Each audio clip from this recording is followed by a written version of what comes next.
Everybody knew it was dangerous to go into the deepest, thickest part of the forest, especially at night, especially when the moon was full. You see, there was a fairy dancing ring there. But you know how it is when you are forbidden to do something. It just makes you want to do it all the more. Most of the locals managed to resist the temptation year after year. He knew his wife would get very angry if he even suggested going near. So one October night, when the sky was dark and clear and beautiful and the moon was shining, he waited until she was asleep. Then he sneaked out. He hurried along an old deer track to an enchanted spot, a circle of long, very dark green grass. He took a deep breath and stepped inside it. At once he heard the sound of fiddles playing a rapid dance tune and the stamping of countless little feet. He couldn't see anything, so he guessed it must be happening underground. He stepped out of the ring and the music faded. He stepped forward and heard it start again. Never mind that he hadn't actually seen anything. Simply hearing the fairies was enough proof to him that their subterranean world did exist. With that, he went home to bed.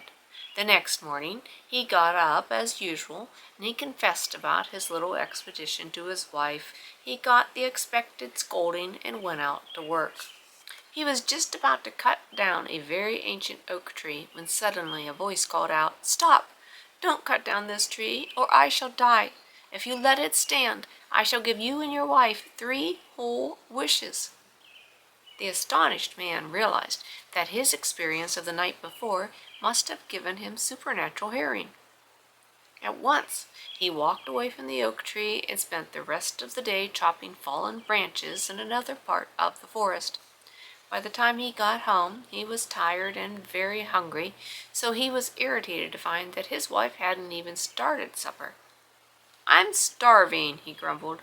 "I wish I had some nice sausages to eat."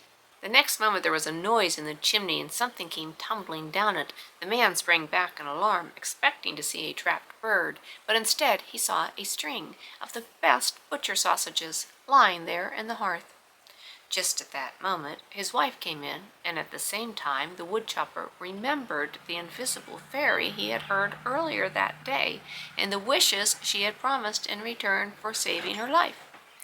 This must be the first one. Excitedly, he told his wife what had happened, eager for her to share in his good fortune, but all he got was another scolding.